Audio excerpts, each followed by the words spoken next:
श्रमण भगवान महावीर स्वामी के चरणों में कोटि कोटि वंदन। आचार्य प्रवर 1008 श्री विजय महसाब के चरणों में शत नमन। संयमशील चारित्रात्माओं के चरणों में शत नमन। ज्ञान सीखने से पहले ज्ञान सीखने का पाठ बोलेंगे। जो जन श्रद्धा भाव से करे सूत्र का ज्ञान, ज्ञानावरणीय कर्म टले प्राप्त करे सद्ज्ञान। आपका ज्ञान अनंत है, मुझे ज्ञान के प्यार। केवल ज्ञानी मैं बनूं, यही है अंतिम आस। केवल दर्शी मैं बनूं, यही है अंतिम आस। इन्हीं शुभकामनाओं के बाद आचार्य भगवान गुरु भगवंतों से, गुरुजनों से जो भी जाना है सीखा है वही सब आपके सामने रखने का प्रयास है। सभी को सादर जय जिनेन्द्र साहब, प्रणाम साहब।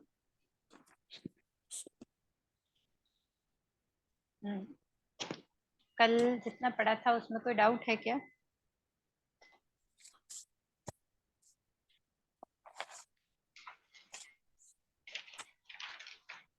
नहीं। चलिए सर, हाँ इतिहास अपन ले लेते हैं आगे, क्योंकि रिवीजन वाला बाद में लेते हैं ताकि बाकी सब लोग भी जुड़ जाएंगे। जी। तो पेज नंबर 79 इतिहास के अंदर तत्व चर्चा का प्रवाह। हमने पढ़ा था आगे कि भगवान महावीर स्वामी के साथ गौतम बुद्ध और भगवान महावीर स्वामी की जिज्ञासा और समाधान वाला विषय कहाँ पर था, मतलब कौन से आगम में आता है?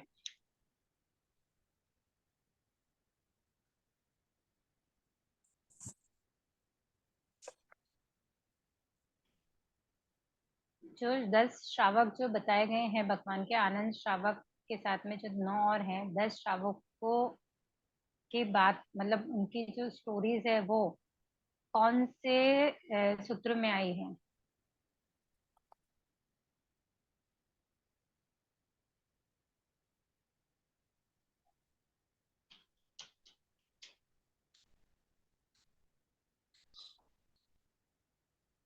उपासक दशांग सूत्र में।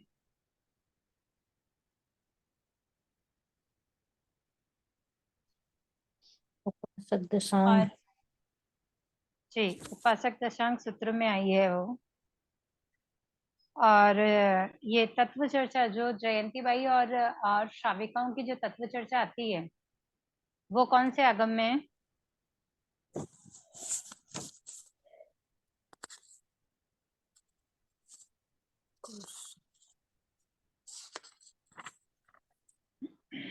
भगवती सूत्र में।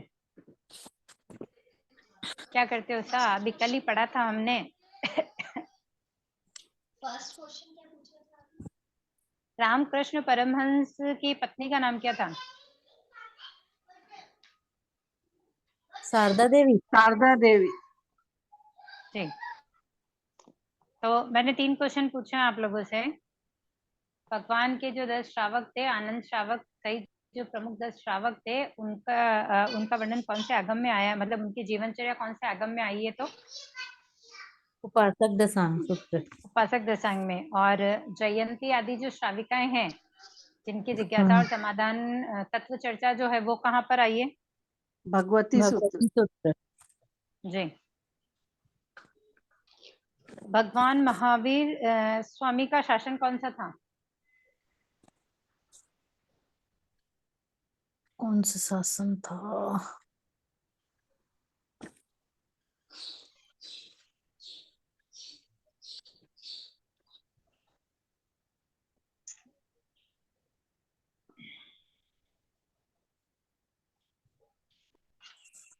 मतलब बुक किसी ने भी नहीं खोल रखी है?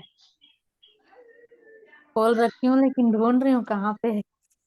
क्या बात कर रहे हैं? अभी मैंने पेज नंबर बोला था 79 पर अपन पढ़ेंगे, तो जस्ट पीछे के 2 ही पेज तो हमने पढ़े थे, तो उसी पेज पर ही है सा। भगवान का शासन कौन सा था? निर्ग्रंथ। हम्म सिर्फ हमारे सिलेबस में 5 जो शासन है उन्हीं की बात की गई है।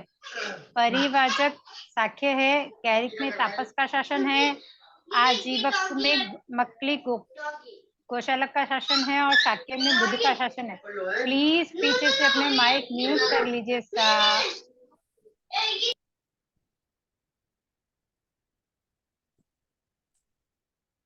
हमत कामना सा, सबको डिस्टर्बेंस होता है, प्लीज थोड़ा सा ध्यान रखेंगे। और भगवान महावीर स्वामी का शासन कौन सा था? निर्ग्रंथ। निर्ग्रंथ। और कितनी प्रकार की कक्षाएं भगवान ने प्रतिपादित की थी? कक्षाएं 4 मतलब वही ना, शिक्षा दीक्षा वाला। 4 गृहवासी के लिए 4 कक्षाएं जी। और मुनियों के लिए 2 कक्षाएं। 2 कक्षाएं। हाँ सर, तो हमने अपने आप को कौन सी कक्षा में काउंट किया था? अनुवृत्ति। जी, तीसरी कक्षा में। कि हमको ज्ञान भी है और हम अभ्यास भी करते हैं, मतलब दोनों ही चीज अपन करते हैं।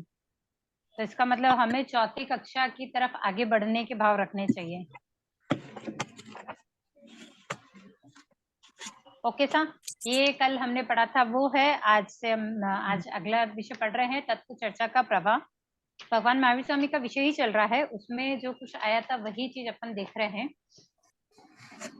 भगवान महावीर की तप वाणी ने श्रमणों को आकर्षित किया था। भगवान पारसनाथ की परंपरा में श्रमण भगवान महावीर स्वामी के तीर्थ में सम्मिलित हुए थे। जो भगवान पारसनाथ के उस समय में जो भी श्रमण थे वो सब भगवान महावीर स्वामी के तीर्थ में शामिल हो गए थे। अन्य तीर्थिक सन्यासी भी भगवान के परिषद में आने लगे। अंबड़, स्कंदक, उद्गल और शिव आदि परिवाचक भगवान के पास आए, प्रश्न किया, समाधान पाए और उनके शिष्य बन गए।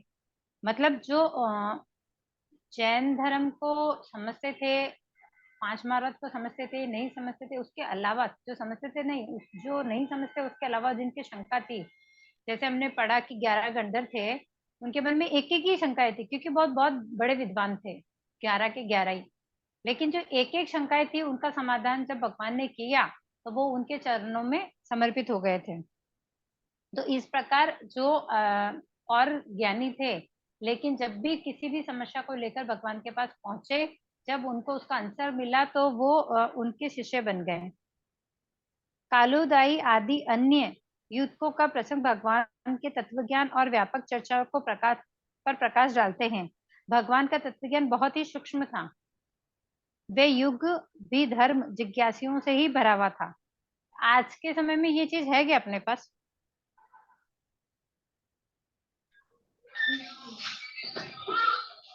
क्योंकि तत्व ज्ञान भी है लेकिन क्या उतना सूक्ष्म नहीं है। जो भगवान महावीर स्वामी को तत्व ज्ञान था ना, उतना नहीं है। वापस वहां जो श्रावक श्राविकाएं थे उनके पास भी वापस मतलब क्वेश्चन भी वैसे ही थे, उनकी जिज्ञासाएं भी वैसी थी। वैसी जिज्ञासाएं आज इस समय में नहीं है, उस युग में थी, यानी कि चौथे आर्य में थी। ये कौन से युग की बात हो रही है यहाँ पर? और सर पे निकाल के चौथे। आरा नहीं, युग पूछ रही हूँ सर। अच्छा, वह युग, धर्म युग। हम क्या पढ़ रहे हैं अभी? अभी इतिहास। इतिहास पढ़ रहे हैं। इसको अपन ने स्टार्ट किया था, आगे बहुत कुछ पढ़ा, लेकिन जब इसकी स्टार्टिंग की ना तब अपन ने हाँ, कुछ और भी पढ़ा था उसके साथ में। वो पढ़े थे ना वैदिक धर्म वगैरह जो था। हमने 4 युग के बारे में देखा था आगे स्टार्टिंग में। त्रेता युग। हाँ जब अपन ने काल का पढ़ा उससे पहले ये 4 हाँ युग के बारे में अपन इसके अंदर पढ़ेंगे। तो वो जो 4 युग है, काल के बाद जो हमने पढ़ा था वो 4 युग है। तो अभी जो अपन पढ़ रहे हैं वो कौन से युग के हैं?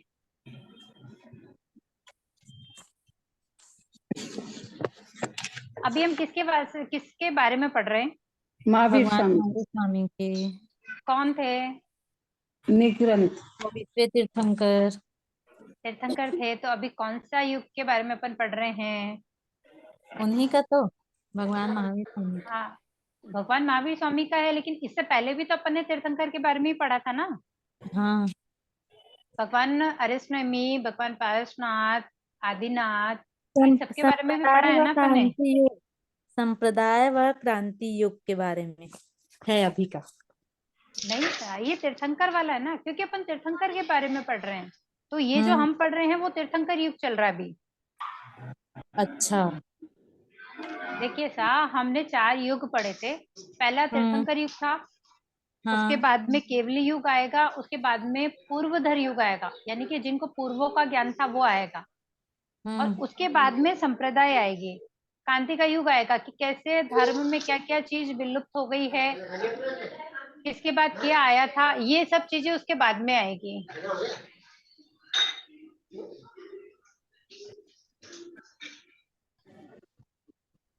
तीर्थंकर युग वाला है अपना अभी चल रहा है जो। हाँ, तो अभी अपन देखो, अपने भगवान ऋषभ देव को पढ़ा, हाँ। उसके बाद में अरसनेमी जी को पढ़ा, फिर पारसनाथ जी को पढ़ा, भगवान महावीर स्वामी को पढ़ रहे हैं। तो मैंने कहा था ना आपको कि इसमें 4 ही तीर्थंकर का वर्णन मिलेगा, मतलब जो जो भी छोटी जानकारी है या थोड़ी या ज्यादा है, वो सब 4 तीर्थंकर के बारे में ही है। बाकी के जो तीर्थंकर है उनके बारे में यहाँ जानकारी नहीं है। तो अपन तीर्थंकर काल को पढ़ रहे थे। तीर्थंकर काल में अभी अगर आपसे पूछा जाए कि जैन इतिहास में तीर्थंकर काल में कितने तीर्थंकर का वर्णन आया है? 4 तीर्थंकर का। जी। और अभी जैसे मैंने पूछा कि कौन सा युग अपन पढ़ रहे हैं, तो अगर तीर्थंकर का विषय चल रहा है और वहां अगर आपको युग पूछ लिया जाए, मतलब पूरा एक क्वेश्चन आया जिसमें तीर्थंकर के बारे में कुछ लिखा हुआ है और आपको पूछा जाए कौन से युग के हैं, तो वहां तीर्थंकर युग आएगा। अच्छा। ठीक है। मतलब इसको समझेंगे, थोड़ा सा समझ के उसको ध्यान में रखेंगे ना, तो अपने को वो क्लिक रहेगा, बस और कुछ नहीं।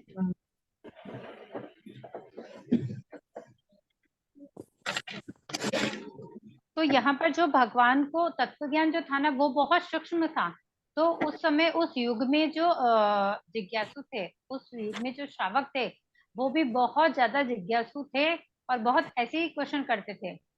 तो भगवान का जो सूक्ष्म ज्ञान है वो वहां पर मतलब उनको जल्दी समझ में आ जाता। अभी अपने को क्या है, अपने को तो गुरु बताएंगे, या मतलब आचार्य जी बता रहे हैं, गुरु बता रहे हैं, या अपन एक दूसरे से सीख रहे हैं, ये चीज यहाँ चल रही है। हाँ, बात तो भगवान से स्वयं जब चर्चा होती थी तो वहां शंका होती नहीं थी फिर। तो इस प्रकार तत्व की चर्चा का प्रवाह चला था। अब कुछ राजाओं के विषय में अपन यहाँ पढ़ेंगे। ये यहाँ पर तीर्थंकर युग के बारे में अपन पढ़ रहे थे, अब राजाओं के बारे में पढ़ेंगे। तो बिंबिसार शणिक, शणिक राजा की स्टोरी सबने सुनी भी होगी। जो इसमें विशेष है उसको अपन देखेंगे। भगवान जीवित धर्म थे, उनका संयम अनुत्तर था। वे उनके शिष्यों को भी संयम मूर्ति बनाए हुए था। महानिर्ग्रंथ अनाति के अनुसार संयम को देखकर मगध सम्राट बिंबिसार श्रेणिक भगवान के उपासक बन गए। वह जीवन के पूर्ण काल में बुद्ध के उपासक थे। बोले सा, राजा श्रेणिक जो थे वो किसके उपासक थे? पूर्व काल में तो बुद्ध के, और बाद में महावीर स्वामी के बन गए। जी। और उनकी जो पत्नी थी ना, पटरानी चेलना, वो किसकी उपासिका थी? महावीर स्वामी की। तो महावीर स्वामी का की जो उपासिका थी वो पटरानी चेलना। उनसे सम्राट को जैन बनाने के लिए अनेक प्रयत्न किए और सम्राट ने उन्हें बुद्ध बनाने के लिए अनेक प्रयत्न किए। मतलब दोनों ने, रानी चेलना ने और राजा श्रेणिक ने एक दूसरे को मतलब अपने अपने धर्म में लेने की बहुत कोशिश की, लेकिन दोनों ही अपने धर्म में डिगे रहे। पर राजा श्रेणिक जो थे ना, वो जैन धर्म में कब परिवर्तित हुए? क्योंकि रानी चेल्ला ने तो बहुत यत्न किए, लेकिन वो बौद्ध धर्म में ही रहे थे। तो किससे मिले और किसकी बात, मतलब किसके उपदेश से वो उन्होंने जैन धर्म स्वीकार किया? अनाथी मुनि से। जी। जो अनाथी मुनि थे उनसे जब वो मिले, जब उन्होंने कहा कि भाई मैं अनाथ हूँ, इस विषय में जो उनकी चर्चा हुई, जब उनसे पूरी बात उनको समझ में आई, तब जाके उन्होंने जैन धर्म को धारण किया। इसके पश्चात श्रेणिक का जैन प्रवचन के साथ घनिष्ठ संपर्क हुआ। सम्राट के पुत्र महामंत्री अभय कुमार जैन ने जैन परंपरा में आज भी अभय कुमार की बुद्धि का वरदान माना जाता है। जैन साहित्य में अभय कुमार संबंधी अनेक घटनाओं का उल्लेख है और श्रेणिक की 23 रानियां जो भगवान के पास प्रवचित हुई, उनके अनेक पुत्र भी भगवान के शिष्य बन गए। और सम्राट श्रेणिक ने अनेक प्रसंगों में मतलब बहुत सारे आगम है जहां पर राजा श्रेणिक के विषय में उल्लेख आता है। बस ये उतना सा ही राजा श्रेणिक के बारे में है। राजा श्रेणिक किससे प्रतिबुद्ध हुए? अनाथी मुनि से। जी, उनकी रानी का नाम क्या था? चेलना। और ये सॉरी, बिंबिसार श्रेणिक जो थे वो किसके उपासक थे? बौद्ध के। पारसनाथ होगा उनके। बौद्ध धर्म के। हाँ, बौद्ध धर्म के। जी, बाद में जैन महावीर धर्म में स्वामी। परिवर्तित हुए थे। जी, ठीक है। और उनके पुत्र का नाम क्या था? अभय कुमार। अभय कुमार कौन था सा? श्रेणिक पुत्र अभय कुमार था क्या?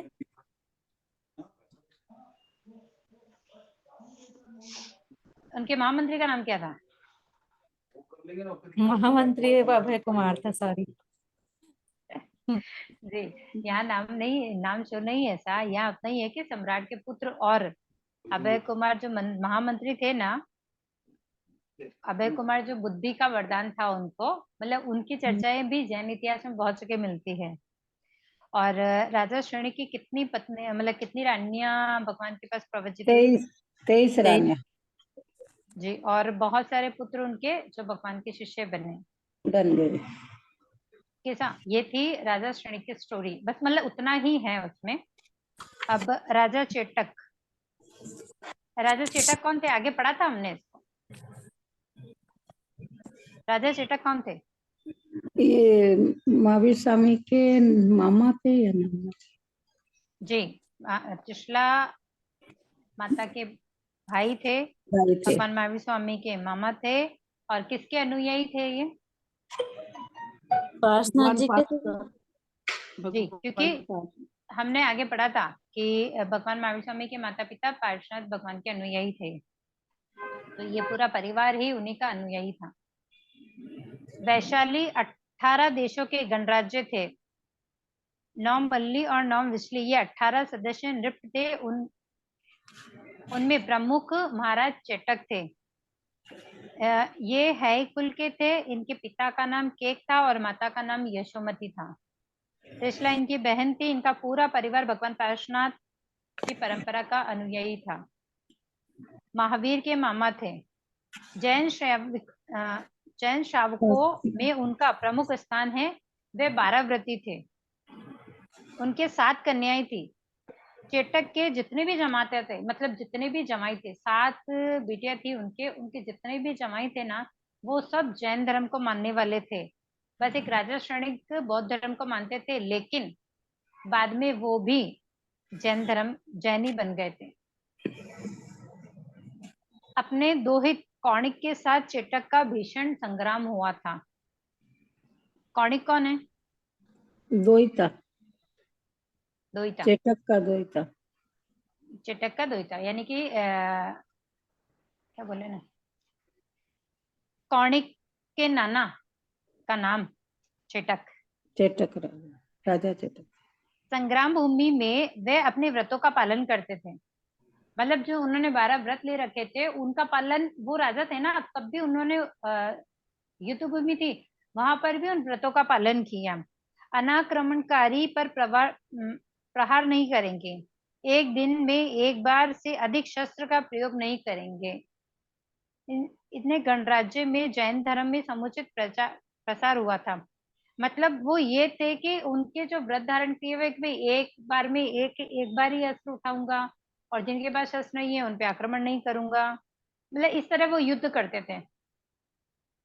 हम जो छोटी छोटी चीजों में गलियां निकाल लेते ना, हाँ। कि भाई ऐसा नहीं हो तो हम ऐसा कर सकते हैं क्या, ऐसा हो सकता है क्या, तो बोलिए हम्म। क्या ये राजा गलियां नहीं निकाल सकते थे? वो तो राजा थे ना, तब उन्होंने व्रत ग्रहण किए, तब वो गलियां रख सकते थे ना। जी। और नहीं रखा, लेकिन कहीं कहीं तो ऐसा हुआ ही होगा ना। हर बार ऐसा थोड़ी हो कि युद्ध में एक ही बार शस्त्र उठाएंगे और काम हो जाएगा। कहीं ना कहीं तो उनको जरूरत पड़ी होगी कि भाई दूसरी बार भी शस्त्र उठाया जाए, लेकिन उन्होंने नहीं उठाया, तभी उनका वर्णन यहाँ पर इस तरह आया है। तो मतलब ये हम सब के लिए एक ना सीख जैसी है, ऐसा कह सकते हैं अपन, कि अपन जो व्रतों के अंदर अपन व्रत लेते हैं ना, उसमें जो आगा रखने हैं या गलियां जो अपन निकाल लेते हैं छोटी छोटी, उन गलियों से अपन भी बच सकते हैं। जब इतने बड़े राजा होकर बच सकते तो हम तो छोटे छोटे अपने सिर्फ अपनी गृहस्थी को संभालते हैं। जी। इनके पास जो प्रवर्जित हुए थे राजा, उनके नाम है, 8 राजा उनके पास दीक्षित हुए थे। वीरांग, वीयशा, संजय, अणेयक, शेय, शिव, उदायन, संख, काशीवर्धन। ये 8 राजा थे जो भगवान के पास प्रवर्जित हुए थे। इनमें वीरांगक, वीर्यशा, संजय, उदायन ये प्रसिद्ध है। टीकाकार अभय देवसूरी ने इसके अतिरिक्त कोई विवरण प्रस्तुत नहीं किया है।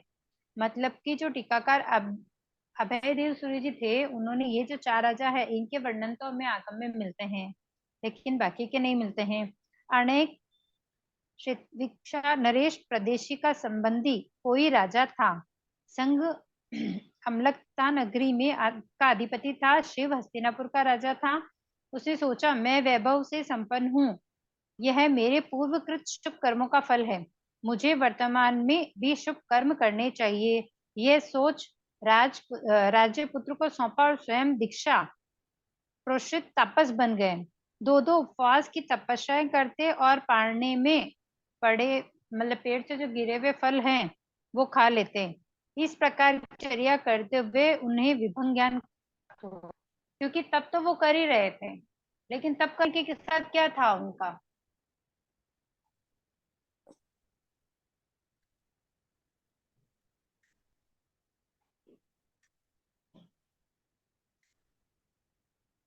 तब करने के साथ उनका क्या था? पाड़ने पढ़ने के के पत्ते दिन खाते थे ना, पेड़ से पत्ते वो गिरे हुए फल ही खाते थे, पत्तों को खा लेते थे। मतलब पेड़ सचित वाले जो फल अभी ऐसे ही अगर तोड़ के खाएंगे तो सचित फल ही होंगे ना। तो हम्म। हाँ। ऐसे फल को खाकर वो दो दो उपवास कर रहे थे, मतलब उपवास कर रहे थे, लेकिन पारने में जो वो फल खा रहे थे ना, उसके कारण उनको विभंग ज्ञान हुआ, यानी कि अवधि अज्ञान। तो उस अवधि हम्म। ज्ञान की एक लिमिट होती है ना, तो वो हम्म। लिमिट इतनी थी कि उन्होंने 7 द्वीप और 7 समुद्र को देखा, और यह है विश्व 7 समुद्र 7 द्वीप का ही प्रमाण ऐसा जनता में प्रसार करने लग गए। मतलब जो उन्होंने देखा ना उनके विभंग ज्ञान से, वही वो लोगों को बताने लग गए कि भाई ये जो पूरा विश्व है, पूरा लोक है, वो 7 समुद्र और 7 द्वीपों में ही है। तो हम्म। भगवान के जो प्रधान शिष्य थे उस समय, गौतम स्वामी, वो भिक्षा के लिए जा रहे थे और राजश्री के सिद्धांत की चर्चा सुनी। मतलब ये जो सारी बात चल रही थी ना, कि भाई उनको केवल ज्ञान अवधि विभंग ज्ञान ज्ञान। हुआ है, वो इतना विभंग ज्ञान हुआ है कि इतना इतना वो देख सकते हैं, और वो इतना मतलब इतने द्वीप इतने समुद्र बता रहे हैं। ठीक है, तो जब वो भिक्षा लेकर वापस लौटे तो गौतम स्वामी ने भगवान से पूछा, द्वीप और समुद्र कितने? तो भगवान ने कहा असंख्य है, क्योंकि उसकी कोई काउंटिंग नहीं है ना, वो असंख्य है। तो हाँ। गौतम ने उसे प्रसारित जो किया ना, जो शिव राजश्री तक ये बात पहुंची, तो उनको संदिग्ध हुआ। मतलब उन्होंने कहा, उन्होंने जो विभंग ज्ञान में देखा, उन्होंने कहा 7 द्वीप 7 समुद्र होते हैं। ठीक है, जब गौतम स्वामी ने भगवान से पूछा तो भगवान ने कहा असंख्य होते हैं। तो जब ये बात उनके पास गई कि भाई वो ऐसा बता रहे कि असंख्य होते हैं, जबकि मैंने तो इतना ही देखा है, तब उनको जो संदिग्ध हुआ ना, विभंग ज्ञान उनका लुप्त हो गया, क्योंकि उनको शंका हो गई। शंका हो और गई। जब शंका होती है तो ये विभंग ज्ञान जो होता है वो लुप्त हो जाता है। वे भगवान के समीप आए, उनके साथ वार्तालाप की, और फिर वो भी भगवान के शिष्य बन गए। उदयन, सिंधु, शोवीर आदि 16 जनपदों के अधिपति थे। 10 मुकुटबद्ध राजा उनके अधीन थे। भगवान लंबी यात्रा कर पधारे। राजा ने भगवान के पास मुनि दीक्षा ग्रहण की। वाराणसी के राजा संघ के बारे में कोई विवरण नहीं मिलता है। अंतकृत दशांग आगम के अनुसार भगवान ने राजा अलंग को वाराणसी में प्रवजित किया। मतलब उनको वाराणसी में दीक्षा दी गई, तो शायद हो सकता है कि वो उनका दूसरा नाम हो। मतलब राजा शंकर के बारे में तो कुछ नहीं मिला, लेकिन जहां पर दीक्षा का विवरण आया है वहां पर अलंक राजा का विवरण है कि भाई अलंक राजा ने वहां पर दीक्षा ली थी, तो शायद उनका दूसरा नाम हो सकता है। उस युग के शासन सम्मत धर्म को अधिक महत्व मिलता था, इसलिए राजाओं ने धर्म के प्रति आकृष्ट होना उल्लेखनीय माना गया। जैन धर्म ने समाज को केवल अपना अनुयायी बनाने का यत्न नहीं किया, वे उसे व्रती बनाने के पक्ष में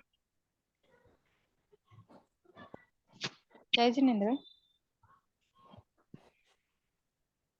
वे उन्हें व्रती बनाने के पक्ष में बल देते थे। मतलब वो सिर्फ ऐसा नहीं है कि तुम जैन धर्म के अनुयायी बनो, क्या करना है, जैन धर्म के अनुयायी कौन बनेंगे, जो व्रतधारी होंगे। तो शाश्वत सत्यों की आराधना के साथ साथ समाज में वर्तमान दोषों से बचने के लिए भी जैन श्रावक प्रयत्नशील रहते थे। चारित्रिक उच्चता के लिए भगवान महावीर ने जो आचार संहिता दी, वे समाज में मानसिक स्वास्थ्य का वातावरण बनाए रखने में सक्षम थी। मतलब सिर्फ ऐसा नहीं है कि सिर्फ कह दिया वही होना है, उनकी मानसिकता बढ़ गई थी कि नहीं, ये श्रावक धर्म का पालन हमको करना है।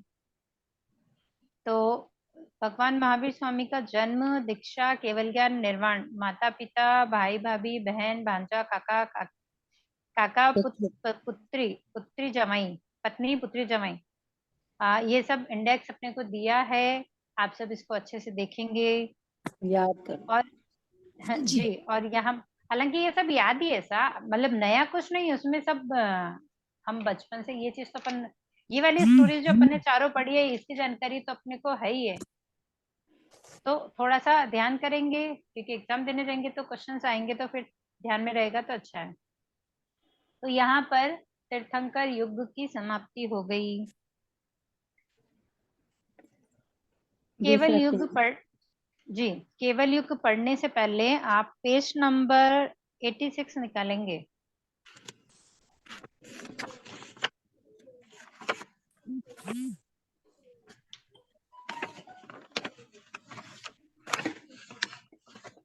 आप लोगों के सबके पास पीडीएफ है ऐसा? हाँ सब है। हाँ तो हाँ सर। 86 निकाल लीजिए, और नहीं है तो मोबाइल में तो पीडीएफ आया हुआ ही है, तो आप मोबाइल में खोल के रखेंगे तो बेटर हो जाएगा, क्योंकि आप आंसर कर पाएंगे कि तो आपको ध्यान में रह जाएगा और कुछ नहीं। पेज नंबर 86 में हुक्म गच्छे का गौरवशाली इतिहास दिया गया है। तो उनमें आचार्यों के विषय में बहुत छोटे छोटे, मतलब हूँ सी हूँ सो श्री जगनाना, विजय चमकता भानु समाना, ये जो बोलते हैं ना, उसके अंदर पूरे 9 आचार्यों के नाम वहां आते हैं। तो उन आचार्यों के बारे में जो थोड़ा थोड़ा वर्णन है उसको अपन देखेंगे एक बार। तो पहले आचार्य प्रवर श्री हुक्मी चंद जी महाराज, लोकाशा गच्छ में दौलत राम जी आचार्य हुए, उनके शिष्य थे लालचंद जी महाराज। लालचंद जी महाराज के शिष्य थे हुक्मी चंद जी महाराज। वे बहुत ही क्रियानिष्ठ थे। हुक्मी चंद जी महाराज बहुत ही क्रियानिष्ठ थे। उस समय शिथिलाचार को देखकर उन्होंने श्रमण संस्कृति संरक्षा हेतु शिथिलाचार को छोड़ते हुए नवीन क्रांति का सूत्रपात किया। आपके श्रेष्ठ संयमी जीवन का परिणाम था कि रामपुरा मध्य प्रदेश में पधारने पर हेजे का प्रकोप शांत हो गया। ऐसे प्रभाव दिखे कि आप श्री की दृष्टि मात्र पड़ने पर लोहे की श्रृंखला टूट गई और आप श्री के चरण स्पर्श करने से कुष्ठ रोग ठीक हो गया। उनकी सबसे अच्छी विशेषताएं क्या थी? ये तो वहां जहां गए थे, जहां परेशानियां थी, वो खत्म हुई। आपकी जो विशिष्ट मतलब आपकी जो विशेषताएं थी उनमें थी 21 वर्ष तक निरंतर बेले बेले की तपस्या की उन्होंने, आजीवन 13 द्रव्यों की मर्यादा की और रोज मतलब नित्य 2000 नमोथुणम वो गिनते थे। इस तरह बहुत सारी प्रतिभाएं उनके अंदर थी, बहुत सारी प्रतिभाओं के वो धनी थे। तो हमने पहले हुक्मगच्छिए संघ के पहले आचार्य आचार्य श्री हुक्मी चंद जी महाराज साहब कितने नमोथुणम गिनते थे? 2000 कितने रोज। वर्षों तक लगातार, जी कितने वर्षों तक लगातार उन्होंने तपस्याएं की? 21 21 वर्ष तक। और कौन सी तपस्या की? बेले बेले बेले बेले की तपस्या उन्होंने 21 वर्ष तक निरंतर की। और आजीवन कितने द्रव्यों की मर्यादा की हुई थी उनके? 13 13। और उनके मध्य प्रदेश में जब वो गए थे तब कौन सा रोग खत्म हुआ? हैजा और उनके चरण स्पर्श करने पर कौन सा रोग खत्म हुआ? कुष्ठ रोग। कुष्ठ रोग। ओके सर, तो ये इनमें विशेषताएं थी जो मैंने आपको बताई। हाँ सर, आवाज बहुत आ रही है बर्तनों की।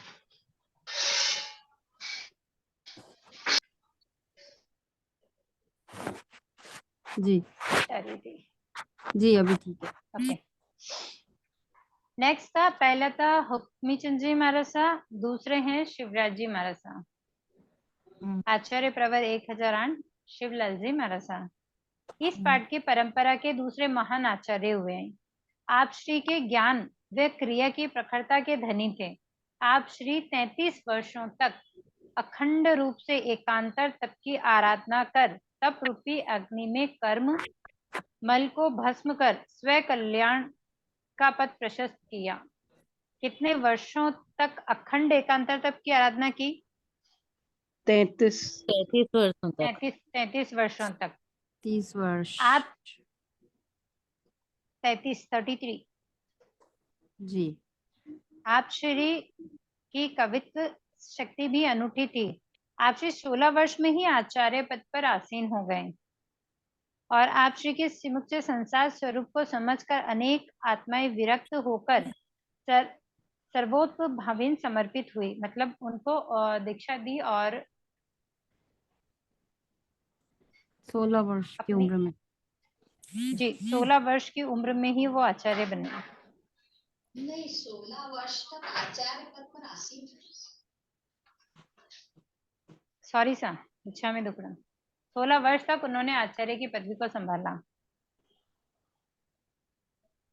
ये थे पहले हुक्म चंद जी महाराज साहब, दूसरे है शिवलाल जी महाराज साहब, तीसरे हैं उदय सागर जी महाराज साहब। उदय सागर अगले जी अगले पट्टीदर जो हुए आचार्य प्रवर 1008 श्री उदय सागर जी महाराज साहब, जो भी लक्षण प्रज्ञा के धनी थे, संयमी जीवन में सजगता और अनुशासन के प्रबल समर्थक थे। तोरण पर दूल्हा बने पहुंचे लेकिन साफा नीचे गिर गया। श्रद्धेय श्री चिंतन की गहराइयों में डूब गए और निश्चय कर लिया जो गिर गया वह नहीं चाहिए। भगवान अरिष्टनेमि के इतिहास का पुनरावर्तन हो गया था। आचार्य देव विनय गुण से समृद्ध और अद्भुत स्मरण शक्ति के धनी थे। भगवान अरिष्टनेमि के इतिहास को किसने दोहराया? उदय उदय जी सागर। उदय सागर जी महाराज ने। अगर मुझे ये बताए, अगर कंटिन्यूस आपको पूछा जाए कि 9 पटहत्तर के नाम बताइए तो कैसे लिखेंगे? उसी ऊंचो श्री जगनाना। जी, उसे आप अच्छे से मतलब वो लर्न रह जाएंगे आपको। स्टार्टिंग वाले वर्ड रहेंगे ना तो वो पूरा नाम आप लिख पाएंगे। उदय सागर जी। हाँ ओके सर। नेक्स्ट है गौरवशाली गच्छ के चतुर्थ पटदर हुए आचार्य भगवान 1008 श्री चौथमल जी महाराज एक बार ये अप्रतिम। बता दीजिए ना कि वो सॉरी सर, आपकी आवाज थोड़ी सी क्लियर नहीं आ रही है।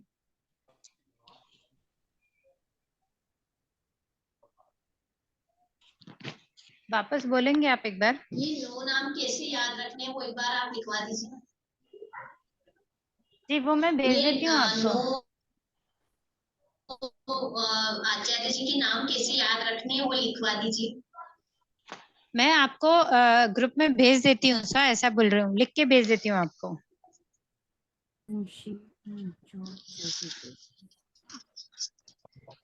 ओके सर, चौथे हैं चौथमल जी महाराज साहब। अप्रतिम व्यक्तित्व के धनी थे। आप श्री संयमी क्रियाओं के प्रबल हिमायती थे। शरीर की प्रबल दुर्बलता में भी विधिवत प्रतिक्रमण करते थे। लगभग 3 वर्ष आप श्री आचार्य पद पर आसीन रहे। अपने अनुभव के बल पर आप श्री ने संघ का आंतरिक विकास किया और नियम सिद्धांतों से समझौता न करते हुए आदर्श प्रस्तुत किया। 16 वर्ष तक आचार्य पद पर कौन आसीन रहे? चौथमल जी महाराज। शिवलाल जी महाराज साहब। शिवलाल जी महाराज। शिवलाल जी जी शिवलाल जी महाराज। डिफरेंट। शिवलाल जी महाराज साहब 16 वर्ष तक आचार्य पद पर आसीन रहे थे और चौथमल जी महाराज साहब 3 वर्ष तक आचार्य पद पर आसीन रहे थे। इसी क्रम में 5वें पटदर 4 कंप्लीट हो गए हैं सा। पहले अपन 9 पटदर पढ़ेंगे, उसके बाद में फिर प्रतिक्रमण का जो विषय रिवीजन वाला है उसको ले लेंगे। इसी क्रम में पंचम पटदर हुए आचार्य प्रवर 1008 श्री लाल सिंह जी महाराज साहब। बाल विवाह के पश्चात भी उनके अटल वैराग्य में उनका ब्रह्मचर्य अखंड रहा। उनका बाल विवाह हुआ था, लेकिन फिर भी वो वैराग्य में इतने अटल रहे थे कि उनका ब्रह्मचर्य अखंड ही बना रह गया। परिवार ने हर तरह से लुभाया, डराया, पुलिस केस भी कर दिया, पर महायोगी की दृढ़ता के आगे सभी झुक गए। शासन की भव्य प्रभावना, प्रवचन के प्रति निष्ठा, इन्हीं के समय में अगरचंद जी सेठिया का सहयोग प्रारंभ हुआ। अजेएनयू में आप श्री के प्रवचनों का विशेष प्रभाव देखने को मिलता है। अगरचंद जी सेठिया श्रावक थे जो कौन से आचार्य के समय में हुए, मतलब जिनके विषय में हम कई किताबों में स्टार्टिंग में पढ़ते हैं। अच्छा, श्रीलाल जी महाराज साहब के समय में। जी। नेक्स्ट छठे पटधर हुक्म वंश के अग्रिम शास्त्रज्ञ बने आचार्य प्रवर 1008 श्री जवाहरलाल जी महाराज साहब। इनके जीवन के अनेक संघर्षों में इन्हें और अधिक निखार दिया था। मतलब बहुत ज्यादा संघर्ष थे इनकी लाइफ में, लेकिन जितना संघर्ष आया उतना ही वो निखरते गए। 2 वर्ष की वय में, जब 2 वर्ष के थे तब उनकी माता का देहांत हो गया। 5 वर्ष के थे तब उनके पिता का देहांत हो गया। फिर वो मामा के पास रहे, तो जब वो 12 वर्ष के हुए तब उनके मामा का देहांत हो गया। और जब उन्होंने संयम लिया तो 1.5 महीने के अंदर गुरु से भी उनका वियोग हो गया। आचार्य देव अद्भुत विद्वत्ता और प्रवचन शैली के धनी थे। आप श्री ने समय को समझते हुए संस्कृत एवं प्राकृत भाषा के अध्यापन को भी प्रारंभ कर प्रोत्साहन दिया। महात्मा गांधी, सरदार वल्लभ भाई पटेल जैसे नेता भी श्रद्धेय श्री की चर्चा हेतु उपस्थित रहते थे। देखिए, हर आचार्य के विषय में लिखा हुआ है, कुछ ना कुछ ऐसा है उनके अंदर जो संघ समाज से जोड़ता है, जो देश से जोड़ता है। 7वें पटधर आचार्य प्रवर 1008 श्री गणेशी लाल जी महाराज साहब। बचपन में आचार्य श्री लाल जी महाराज के प्रवचन सुने। किशोर अवस्था में प्ले रोग से माता पिता और पत्नी से वियोग हो गया। जीवन की श्रेष्ठ दिशा मिल गई, संयम की ओर आगे बढ़े। जीवन की श्रेष्ठ दिशा किसको मिली जिससे वो संयम की ओर आगे बढ़े? गणेशी लाल जी। जी। आप श्री की विशिष्ट प्रतिभा का ही परिणाम था कि वह श्रमण संघ के उपाचार्य घोषित हुए और संयम की सुदृढ़ता पालन करने के लिए समर्पित रहे एवं अंतिम समय में अपूर्व समाधि को ग्रहण किया, समाधि रखी। तो ये थे गणेशी लाल जी उपाध्याय। अच्छा, जो शास्त्रों उनको के ज्ञाता। सारे बोलते हैं। हाँ, सब उस समय की भाषा है। इस समय में तो हम जो इजी लगता है, जो अपने को याद रह जाती, जो समझ में आ जाती, वैसा ही अपन बोलते हैं। फिर है 8वें पटदर। संघ के अष्टम शिरोमणि बने आचार्य प्रवर 1008 श्री नानालाल जी मारसा। उनको वैराग्य कैसे आया? आचार्य श्री नानालाल जी मारसा को वैराग्य कैसे आया कि उन्होंने दीक्षा ग्रहण की? छठे आर्य का वर्णन सुनकर। जी, छठे आर्य का वर्णन सुनकर उनके मन में वैराग्य जगा। शास्त्रों की तत्स्पर्शिता अध्ययन एवं बेजोड़ क्षमता योग ने भगवान का जीवन आदर्श बना दिया। एक साथ 21-25 दीक्षाएं तक के प्रत्याख्यान आपके श्रीमुख से हुए। महायोगी के आभा मंडल से अनवरतन शांति का झरना निर्झरित होता रहता था। संपूर्ण भारत में जैन धर्म का झंडा फहराया एवं अनेक आत्माओं को सत्य का मार्ग भी दिखाया।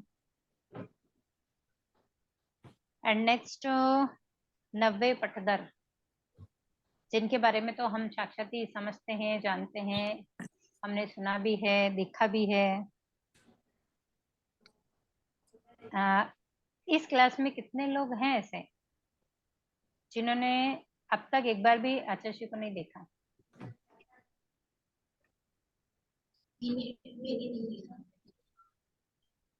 नहीं दर्शन किए कहाँ? सब। नहीं, मैंने भी नहीं किया सर। मैंने भी नहीं किया। क्या बात है, मुझे तो लगा एक आध शायद बोलेंगे कि भाई हमने आचार्य श्री मतलब के दर्शन नहीं हुए। यहाँ तो बहुत लोग बोल पड़े। चलिए सा, जैसे भाव होंगे वैसे दर्शन भी हो जाएंगे।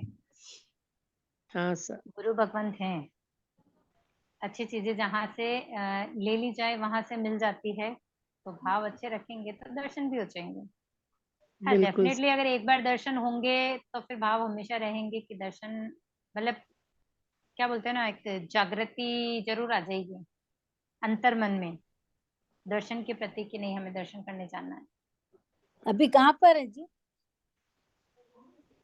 अभी कहाँ अभी है? तो उज्जैन साइड गए हैं ना, इंदौर से दीक्षा करवाकर। जी, दीक्षा करवाकर उज्जैन पहुंचेंगे और फिर उदयपुर, आखातीज के रतलाम। पांडे उदयपुर है। अच्छा आखातीज के पांडे उदयपुर है सा। अच्छा सा। तो 90 पटदर बने संयम सुमेरु आचार्य प्रवर 1008 श्री विजयराज जी महाराज। आपका जन्म मरुधर की पावन नगरी बीकानेर में धर्मनिष्ठ सुश्रावक श्रीमान जतनमल जी सा सोनावत, यानी कि आचार्य श्री विजयराज जी महाराज के पिता का नाम जतनमल जी सोनावत, सहधर्मणी रत्नकुक्षी श्रीमती भंवरी देवी जी, यानी कि उनकी माता का नाम भंवरी देवी जी था। अश्विन शुक्ल चतुर्दश संवत 2015 दिनांक 17/10/1958 को उनका जन्म हुआ। बाल्यावस्था से ही जिन धर्म के संस्कारों में संस्कारित प्रज्ञाधनी बालक विजय ने उत्तराधीन सूत्र में वर्णित भृगु पुत्रों के उदाहरण को पुनर्जीवित करते हुए अपने तात मात और लघु भगिनी के साथ गंगा शहर बिनासर में जवाहर विद्यापीठ के प्रांगण में संवत 2029 मार्च शुक्ला त्रयोदशी तदनुसार 15/2/1973 को क्षमता विभूति आचार्य श्री नानेश के मुखारबिंद से सर्ववीरति व्रत को अंगीकार कर श्रमण धर्म के में प्रवचित हुए। आचार्य श्री विजयराज जी मरसा के साथ किन किन ने दीक्षा ली थी? माता पिता और बहन। और माता पिता और छोटी बहन। जी। दीक्षा कहाँ हुई थी उनकी? बिनासर। भिनासर के जवाहर विद्यापीठ प्रांगण में। जी।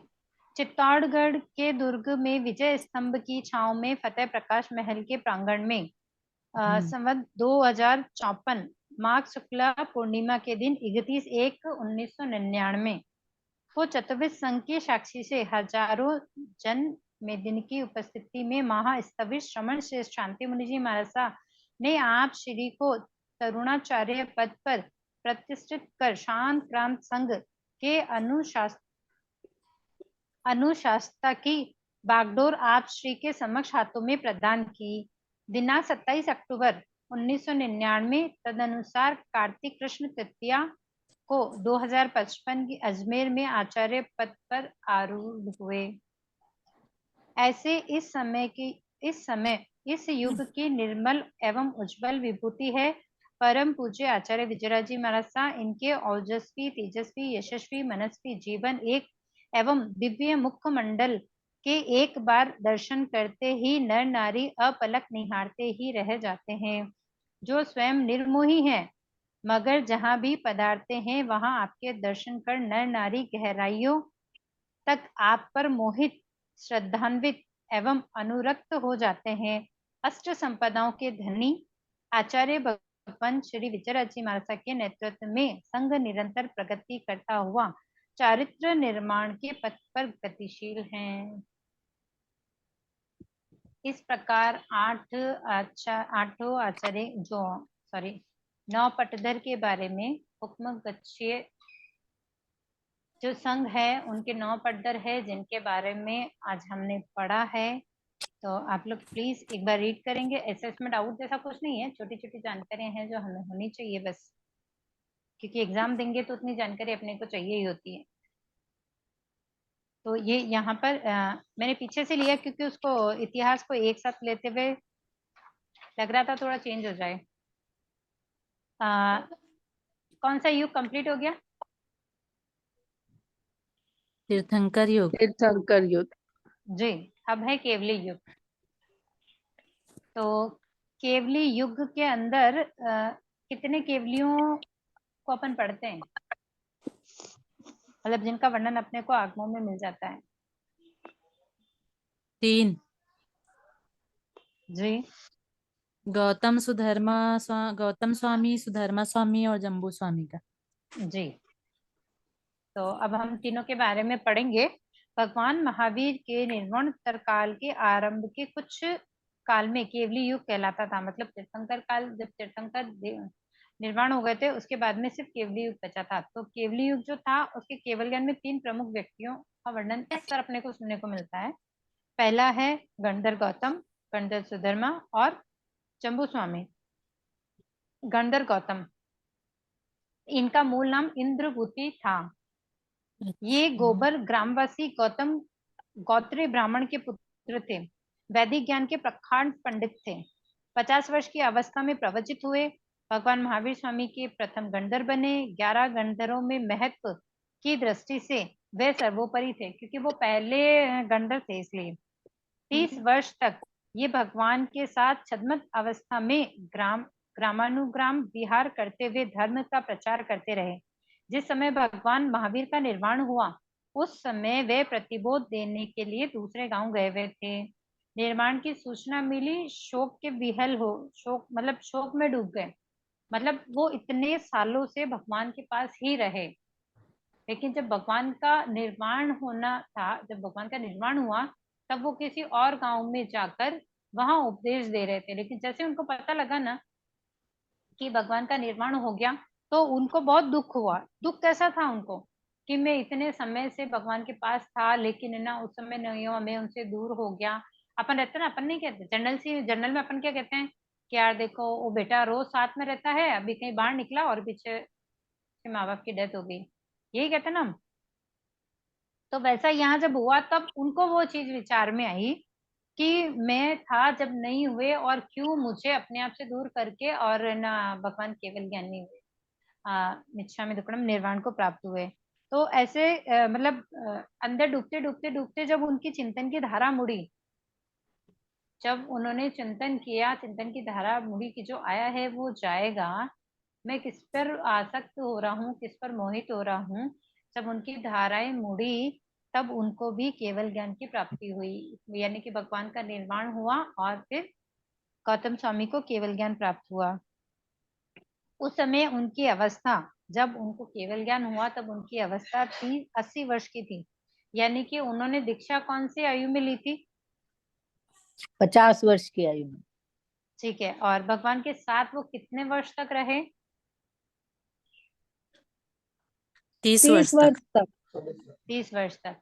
और टोटल 80 वर्ष जब हुए उनको, तब उनको केवल ज्ञान हुआ। हम्म। और केवल ज्ञान के बाद कितने समय वो रहे थे? 12 वर्ष। 12 12 वर्ष वर्ष। तक। मतलब टोटल उनकी आयु कितनी हो गई? 92। 92। 92 ईयर्स। हाँ। जी, 92 साल में उनकी आयु समाप्त हो गई थी। तो ये इतना सा सिर्फ गौतम गंधर का। अभी सुधर्मा स्वामी का, क्योंकि अच्छा मुझे ये बताइए, गौतम स्वामी जो थे ना, गंधर गौतम जो थे वो पहले पटधर, मतलब सॉरी, पहले गणधर थे, और सुधर्मा स्वामी जो थे वो 5वें गणधर थे। तो फिर भगवान महावीर स्वामी के पहले उत्तराधिकारी सुधर्मा स्वामी कैसे हुए? क्यों? और ये सुधर्मा स्वामी की आयु ज्यादा होने के आगे ज्यादा हो रही थी, इसलिए उनको बनाया था। आयुष्य ज्यादा था उनका। नहीं, उनके जो 9 गंधर थे ना, वो निर्वाण को प्राप्त हो गए थे पहले ही। जी। तो गंधर सुधर्मा स्वामी थे, तो उन्हीं को उत्तराधिकारी बनाया। नहीं तो फिर 2 बचे थे, टोटल 11 थे ना। गौतम हम्म। स्वामी सहित 11 गणधर थे। उसमें से हम्म। गौतम स्वामी और सुधर्मा स्वामी 2 बचे, बाकी के 9 तो भगवान के समय में ही मतलब सिद्ध बुद्ध मुक्त हो गए थे। हाँ, तो जब 2 गौतम बचे थे उसमें गौतम स्वामी पहले गणधर थे ना, सुधर्मा हाँ। स्वामी तो बाद में थे, 5वें नंबर के थे। तो जब वो हाँ। श्रेष्ठ शिष्य थे, ज्येष्ठ शिष्य थे, पहले गणधर थे, तो फिर भगवान महावीर स्वामी के जो पहले पटधर में इनका सुधर्मा स्वामी का नाम क्यों आता है? आयुष्य सुधर्मा स्वामी आयुष्य का ज्यादा कम था। था ना इनका, और उनका आयुष्य ज्यादा। सुधर्मा उनका स्वामी- गौतम 92 था, स्वामी को इनका केवल 100 था ज्ञान, सर। केवल ज्ञान हो गया था ना, केवल हो गया था। जी, क्योंकि जब केवल ज्ञान हो जाता है तो इस हाँ। पद पर नहीं रहते हैं। अच्छा अच्छा। अच्छा। ठीक है, तो उस समय जब भगवान महावीर स्वामी का निर्माण हुआ तो इनको केवल ज्ञान प्राप्त हो चुका था, हम्म। और सुधर्मा स्वामी को केवल ज्ञान प्राप्त नहीं हुआ था। इसके लिए हम्म। उनके पहले पटधर में सुधर्मा स्वामी का नाम आता है। Hmm. Okay sir. Okay. Gautam केवली हो चुके थे। सुधर्मा के अतिरिक्त शेष 9 गणधर भगवान की उपस्थिति में ही निर्वाण को प्राप्त कर चुके हम्म। थे। इसलिए संघ के संचालन का भार गंधर सुधर्मा पर आया। वे भगवान के प्रथम उत्तराधिकारी हुए। उनका जन्म कौलंग सन्निवेश के अग्निवेशायन गोत्रीय ब्राह्मण धम्मिल के यहाँ हुआ था। उनकी माता का नाम भद्दिला था। उनका संपूर्ण आयु 100 वर्ष का था। उन्होंने 50 वर्ष की आयु, वह भी 50 वर्ष की आयु में दीक्षित हुए थे, लेकिन 42 वर्ष तक छद्मत अवस्था में रहे थे वो। हम्म। यानी कि जब उनका 92 ईयर हुआ था ना, तब तक वो छद्मस अवस्था में ही थे। हाँ। उसके बाद उनको केवल ज्ञान प्राप्त हुआ। मतलब यहाँ 92 में गणधर गौतम का निर्माण हो गया था, और यहाँ सुधर्मा स्वामी को 92 में केवल ज्ञान हुआ था। छद्मस्त अवस्था में क्यों रहे? जब तक केवल ज्ञान की प्राप्ति नहीं होगी तब तक वो छद्मस अवस्था ही कहलाती है।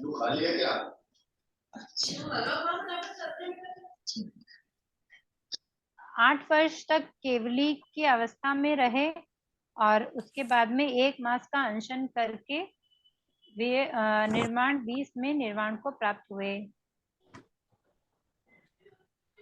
मतलब 30 वर्ष तक भगवान के पास रहे, 12 वर्ष तक भगवान के निर्वाण के बाद में, और 8 वर्ष केवल ज्ञानी होने, मतलब केवल ज्ञान के बाद 8 वर्ष और रहे।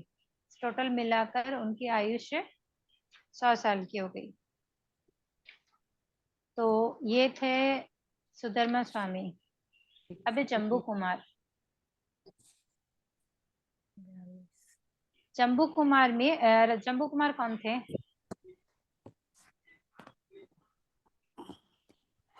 राजधानी निवासी ऋषभ दत्त के पुत्र। लास्ट मोक्षगामी, 5वें आर्य के। जी। अंतिम केवली। ये जम्बू कुमार को केवल ज्ञान होने के बाद में केवल ज्ञान लुप्त हो गया था, ऐसा कह सकते हैं अपन। जी। ये राजगृही निवासी सेठ ऋषभ दत्त के पुत्र थे। इनकी माता का नाम धारिणी थी। इनका जन्म विक्रम पूर्व 486 में हुआ था। इनका लालन पालन अपार वैभव के बीच में हुआ। जब आर्य जम्बू कुमार 16 वर्ष के थे तब 8 रूपवती कन्याओं के साथ इनका विवाह संस्कार संपन्न हुआ। दहेज में उनको 99 करोड़ की संपत्ति प्राप्त हुई। उसी दिन प्रभव नाम का प्रसिद्ध चोर अपने 500 साथियों के साथ चोरी के लिए वहां आया था, लेकिन जम्बू कुमार उस समय अपनी रूपसी पत्नियों के साथ वैराग्य में वार्तालाप कर रहे थे। चोर प्रतिबुद्ध हुआ और अपने साथियों को भी प्रतिबुद्ध किया। इस प्रकार आर्य जम्बू 527 व्यक्तियों के साथ, 527 व्यक्तियों में कौन था? उनके खुद के माता पिता, उनकी 8 पत्नियां और उनके माता पिता। ठीक है, 500 चोर और चोरपति मतलब प्रभव स्वामी और उनके 500 चोर और स्वयं जम्बू कुमार, टोटल मिलाकर 527 व्यक्तियों ने एक साथ भिक्षा ग्रहण की। किसके पास की? सुधर्मा स्वामी के पास। सुधर्मा स्वामी के पास। तो उस समय उनकी आयु 16 वर्ष की थी। 18 वर्ष की आयु में आचार्य बने। 18 वर्ष की आयु में आचार्य बने। पहले क्या आया था? नहीं 16 वर्ष 28 तक वर्ष आसीन रहे। सॉरी, स्वामी दुकड़म सा 28 वर्ष की आयु में आचार्य बने और भगवान के द्वितीय पटधर कहलाए। 28 वर्ष मतलब पहले पटधर सुधर्मा आचार्य स्वामी। सुधर्मा स्वामी और दूसरे पटधर जम्बू जम्बू कुमार। जम्बू स्वामी। जी। 36 वर्ष की आयु में इन्हें केवल ज्ञान की उपलब्धि हुई। इनका पूरा आयुष्य 80 वर्ष का था। 64 वर्ष में श्रमण पर्याय में ये 44 वर्ष तक युग प्रधान आचार्य के रूप में रहे। इस युग के अंतिम केवली थे। इनका निर्माण वीर निर्वाण में संवत 61 में हुआ था। इस आर्य जम्बू के साथ साथ केवल ज्ञान की परंपरा भी विच्छिन्न हो गई। मतलब पूर्व उस समय अपने देखो तीर्थंकर थे, तो तीर्थंकर के जाने, भगवान महावीर स्वामी के जाने के बाद सिर्फ केवली बच गए। अब जम्बू स्वामी के बाद यहाँ तक जम्बू स्वामी आखिरी केवली थे, उसके बाद केवल ज्ञान भी विलुप्त बंद हो हो गया। फिर क्या बच गए? पूर्वधर्म। यानी कि जो पूर्वों के ज्ञाता थे, श्रुत केवली बोला उन्होंने, आचार्य श्रुत केवली 14 पूर्वों के जो धारी थे वही बच गए थे वहां पर। तो पूर्वधर वाले युग को हम कल वाली क्लास में लेंगे। ओके सा आज प्रतिक्रमण। अच्छा, कल की सामायिक में किसी को डाउट था क्या?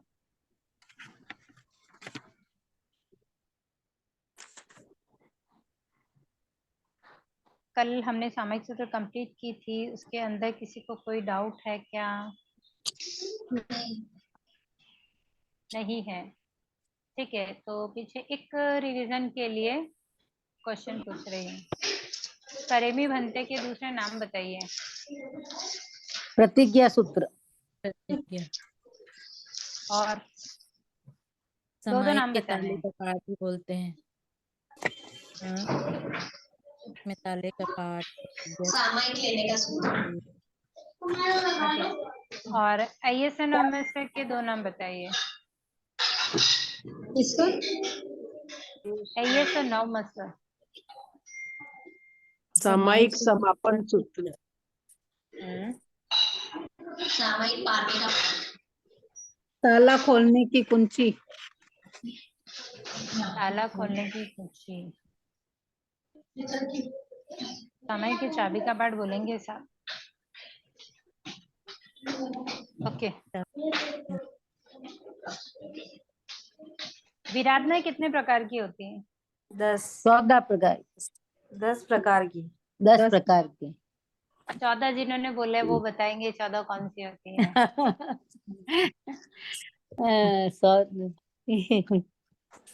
नहीं साहब, कोई बात नहीं, इसमें तो कोई बड़ी बात है ही नहीं। हो सकता है कभी कुछ भी मुंह से निकल जाए। मीन्स याद रखने के लिए वापस उसको क्लियर कर लें और कुछ नहीं। सावध योग कितने हैं?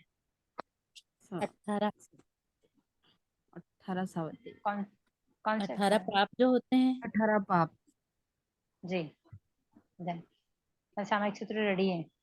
अच्छा, मुझे अपन ने इसकी विधि नहीं की थी, तो कोई भी एक लेने की विधि बोलेंगे और कोई भी एक पढ़ने की विधि बोलेंगे। मैं बोलूं सर? हाँ सा, एक बार एक बोल दीजिए, एक बार एक बोलेंगे तो हो हाँ। जाएगा। लेने में पहले तिक्कुता के पाठ से वंदना करके नौकार मंत्र गिन के, फिर इच्छा करणी का पाठ, दशोत्री का पाठ, फिर 2 लोगस का ध्यान और नमो रिंतण करके लोगस को खोलना, फिर कौसग विशुद्धि का पाठ, फिर करेमी बनते का लोगस का पाठ, प्रगट लोगस, फिर करेमी बनते से सामायिक लेने का, फिर 2 नमोथुणम दे के, ये हुआ। ओके सर, अब क्वेश्चन इसमें मेरा ये है कि आपको मुझे सामयिक दिलानी है तो कैसे दिलाएंगे? हम सामायिक दिनाते समय वो आपको वो सिरे बोलेंगे। पूरा पाठ बोलिए सर। करेमी करेमी बनते बनते के सामायिक पाठ से सावजम जोगम पचकामी एक मिनट जाप। सर, एक मिनट। आपकी आवाज क्रॉस हो गई, प्लीज थोड़ा सा माइक को म्यूट कर लेंगे आप लोग। हाँ सर, वापस। करेमी बनते सामायिक सावजम जोगम पचकामी, एक समय का मुहूर्त करके पूजा सामी दुव्यम तिव्यनम नह करेमी न कार्वेमी मनसा वैसा कायसा तस्वंते पड़िकमामी निंदामी गिरियामी अपाण वो सीरे। गरिहामी अपाणम वो रे। ठीक है। अच्छा, मैंने आपको बोला, अभी अगर आप मुझसे ये सवाल करोगे तो मेरा जवाब क्या आएगा पता है आपको? एक बार सवाल कीजिए अपना। आप मेरे को आप सामायिक हमें सामायिक कैसे हाँ, दिलाएंगे? तो नहीं, आपने कहा आप मुझे सामायिक दिलाइए, तो मेरा आंसर ये है, आपको सामायिक आता है क्या? आंसर हाँ कीजिए सर। पहले तो यही बोलना होगा। अगर अगर आपको समय का पाठ आता है तो निवेदन है आप अपना आपसे कि लीजिए आप साहब। स्वयं लीजिए। हाँ साहब, हाँ साहब, सॉरी। फोन कुठे ओके, चालू अगर असते त्याचा? नहीं नहीं, सॉरी वाली बात नहीं है सर। कहने का मतलब हाँ अपन इसको आचरण में लाएंगे ना, तभी लाएंगे, अपन कर हाँ। पाएंगे। ये हाँ हाँ जनरल सी बात थी कि भाई आप मुझे सामायिक दिलाइए, आपने दिलाई, हाँ मतलब हाँ आपने बताया कि भाई ऐसे सामायिक दिलाती, वो हाँ बड़ी बात नहीं है। लेकिन अपने को जो चीज आचरण में लानी है ना, हाँ उसको अपन दोहराते रहेंगे तो अच्छा रहेगा। इसलिए मैंने हाँ ये क्वेश्चन इस तरह पूछा वापस। हाँ हाँ हाँ सर। नहीं तो जैसे बोलते हैं ना कि बड़ों से लेनी चाहिए इंसान, आती हो तो। सामायिक का मतलब देखिए सा, पहले जो सामायिक का पाठ है उसके मतलब को समझें, फिर छोटे और बड़े वाली बात तो अपन बाद में कर लेंगे। मुझे ये बताइए, हम सामायिक स्टार्टिंग करते हैं, कैसे करते हैं? करेमी भंते, उसका मतलब क्या होता है? मैं करती हूँ। मैं मैं इच्छा करती हूँ। करती हूँ। ठीक है, मैं करती हूँ या मुझे करना है या मैं ऐसी इच्छा करती हूँ, तो ये हम्म, मैं हुआ ना। हाँ हाँ करेमी भंते, हे भगवान मैं करना चाहती हूँ, मैं करती हूँ। तो अगर आप मुझे बोल रहे हो कि मुझे सामायिक दिलाइए, तो मैंने तो यही बोला ना, करे में भंते, हाँ, तो आपका कि हो मैं जाएगा। करना चाहती हूँ। सावजम जोगम पच्चकामी, सावध योगों का त्याग, यानी कि ये तो मैं कर रही हूँ ना, तो मैं आपको कैसे करवा रही हूँ वो? हाँ हाँ हाँ क्वेश्चन वो है। लेकिन गुरु भगवान कहते हैं, अभी जैसे किसी को आता ही नहीं है, तो अपन जो वो सिरे बोल रहे हैं ना, कि भाई जो हाँ, कुछ भी अपन ने बोला वो उनके भावों तक जाए। अच्छा। लेकिन हम कोशिश ये करेंगे कि कोई अगर अपने को बोल रहा है कि भाई सामायिक दिलाइए, हाँ तो अगर उनको नहीं आता तो दिलानी है, इसमें कोई डाउट नहीं है। हम्म। लेकिन अगर उनको आता, आपको पता है कि उनको आता है, तो आप उनको कहेंगे कि वो स्वयं ही सामायिक के पाठ से सामायिक को ले। अच्छा, किसी को दिराना है तो यही पाठ बोला जाएगा कि इसमें कुछ फर्क करना पड़ेगा? नहीं वही तो बात है ना, बात वही है, हाँ पाठ वही है। सिर्फ हाँ हाँ वोसरे बोल रहे हैं, वोसरामी बोल रहे हैं। वोसरामी का यानी ग्रहण करना होता है, और वो सिर्फ वोसरे की यानी कराना। वोसरे का मतलब है कि अपन ने किसी को बोला, उन्होंने वोसरामी बोला, तो जो कुछ अपन ने बोला ना वो उन्होंने ग्रहण किया। ग्रहण किया, अच्छा। तो एक पहले एक कोशिश तो डाउट एक डाउट मुझे भी है। जैसे ध्यान करते हैं तो कहीं जी कहीं इच्छा कारणम का ध्यान कहते हैं, और अभी इन्होंने जी, जो बोला लोगस का, तो अब किसका ध्यान करना चाहिए, लोगस से या इच्छा कारणम? ऐसा है सा, ये क्वेश्चन विवाद वाला है, तो मैं एक ही बात दोहराऊंगी। आप जहाँ जिस संघ से जुड़े हैं वहाँ जी के आचार्य की जो परिपाटी है आप उसको फॉलो करेंगे, पहली जी बात। जी ठीक है। जी यहाँ जो चेंजेस हुए उसका कारण मैं आपको बता देती हूँ, बाकी जैसे जी भी आपके भाव रहे आप वैसा करें, जिस संघ से आप जुड़े हुए हैं वैसा काम करें। जी ठीक है ना। तो जगन इच्छा कारणम और लोगस, ये दो चीजें हैं अपने पास। ठीक है। जी लोगस में अपन ने कल ही पढ़ा था कि यहाँ 24 तीर्थंकरों की स्तुति की जाती है। और सुषमा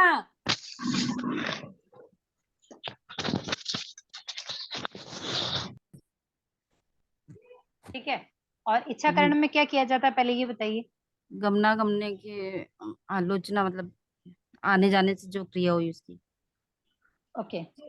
मेरे एक क्वेश्चन का आंसर कीजिए, आपके क्वेश्चन का आंसर मिल जाएगा। आलोचना का मतलब क्या? आलुम जो अपन बोलते हैं ना, उसका मतलब आलोचना होता है। और तस्मिच्छामि दुक्कडम जो बोलते हैं उसका मतलब क्या होता है? मेरा पाप मिथ्या। ठीक है। यानी कि उस पाप को अपन ने छोड़ दिया, जो पाप अपन ने किया है उसके लिए अपन ने उसे मिच्छामि दुक्कडम कर लिया। जी ओके सर। और जी आलोचना कब करते हैं? आलोचना कब करते हैं? जो आपके पाप पास हुआ दो उसको चीजें, पाप हुआ है उसकी आलोचना की जाती है। जी दो चीजें आपके पास है। आपसे एक पाप हुआ है, ठीक है, जी जैसे अपन आने जाने की क्रिया अपने को लगी है, वह अपने जी से पाप हुआ है, तो जी आप पहले आलोचना करेंगे कि मिच्छामि दुक्कडम करेंगे, ये समझाइए मुझे बस। पहले आलोचना कर। आलोचना बिल्कुल। तो पहले अपन आलोचना करेंगे फिर मिच्छामि दुक्कडम करेंगे। लेकिन जी अगर आपने अभी जैसे आप अपन दोनों बात कर रहे हैं, अपनी बात के अंदर किसी का दिल दुखा है, ठीक है, तो जी मैंने मन में ये किया कि नहीं, ये मुझे आलोचना करनी है कि मैंने आपका दिल दुखाया, जी ठीक है, तो वो आलोचना हो गई। ठीक है। जी लेकिन मैंने अगर आपको मिच्छामि दुक्कडम बोल दिया, मैंने आपको कहा कि भाई मेरे कारण जो आपको तकलीफ हुई उसके लिए मिच्छामि दुक्कडम, तो वो हम्म बात वहां खत्म हो गई। हम्म तो फिर उसकी आलोचना करूंगी क्या? वो तो उस समय तो एक ही बात हुई, एक ही बात हो मतलब गई कि पहले ही सॉरी बोल दिया तो फिर मतलब। आलोचना क्यों करेंगे? तो आपके क्वेश्चन का आंसर आपके पास ही ऐसा कि जब हमने जैसे अपनी भाषा में अपन ने अगर सॉरी बोल दिया तो फिर आलोचना क्यों करेंगे? तो जब हम इच्छा कारणम को पहले बोलते हैं, जी वंदना करते हैं, नमोरियंतरणम बोलते हैं, फिर इच्छा कारणम बोलते हैं, बराबर। हम्म तो जब आप इच्छा कारणम बोल चुके हो, वहां पर मिच्छामि दुक्कडम दे चुके हैं हम, तो हम्म। फिर उसकी आलोचना ध्यान में क्यों कर रहे हैं?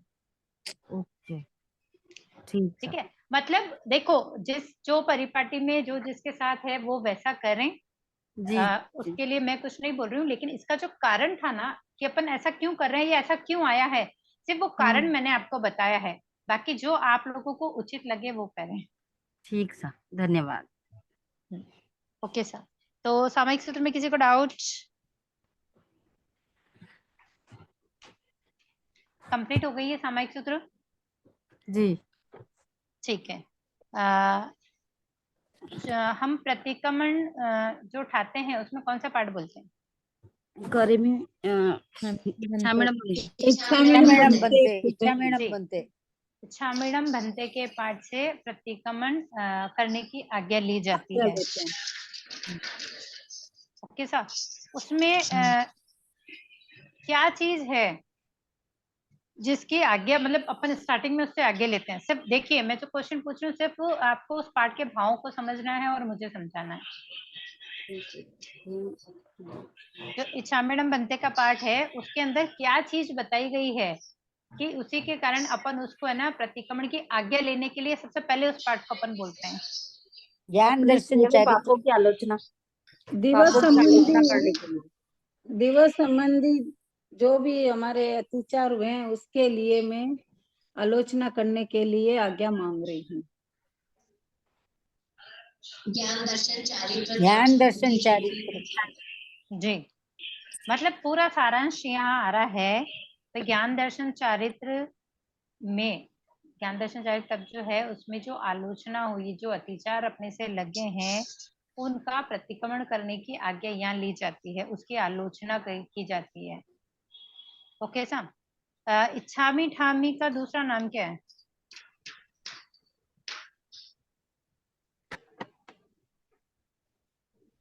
इच्छामी ठामी का दूसरा नाम क्या है?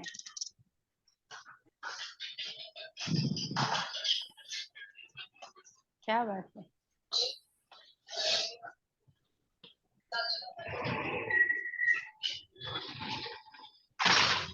प्रतिक्रमण का सार, संक्षिप्त पाठ का सार है प्रतिक्रमण का। पाठ का सार, पाठ। इच्छामी ठामी का दूसरा नाम संक्षिप्त सूत्र है, प्रतिक्रमण का सार पाठ है। मतलब पूरे आत्मा प्रतिक्रमण में जो विशुद्धि, आत्मा विशुद्धि भी है। जो अपन पूरे प्रतिक्रमण में पढ़ते हैं ना कि भाई कहाँ कहाँ 12 व्रत पढ़ते हैं, बड़ी सलेखना पढ़ते हैं, उसमें जो अतिचार लगते हैं उसकी अपन आलोचना करते हैं, वंदना करते हैं, ये सब चीजें शॉर्टकट में इच्छामी ठामी के पाठ में आती है, इसीलिए इसको प्रतिक्रमण का सार पाठ कहा जाता है। और आत्मा विशुद्धि का पाठ भी कह सकते हैं? नहीं सा, नहीं। यहाँ तो आप जो कर रहे हैं ना उस विषय में मन वचन काया से जो भी अपन दोष लगा रहे हैं, जैसे कषाय है, 5 समिति मच्छा में दुक्रम, 5 अणुव्रत है, 3 गुणव्रत है, 4 शिक्षा व्रत है, उन सबके विषय की बात यहाँ पर आई है। जो लमसम हम 12 व्रत में और पूरे प्रतिक्रमण में जो चीजें पढ़ते हैं उनका शॉर्टकट यहाँ पर है। लास्ट सेकेंड लास्ट क्वेश्चन, आगमे तिभे के पाठ में क्या चीज है? ज्ञान के अतिचार। ज्ञान के अतिचार बोले हुए, ज्ञान के बिल्कुल अतिचार। 14 ज्ञान के अतिचार। अतिचार है। कोई एक अतिचार बताइए। जम बाई दम, बच्चा मिल, जम बाई दम। अर्थ बताइए सा। गोविनम घोषिनम सुटुदिनम दुटुपड़ी। किसी भी एक का अर्थ बताइए।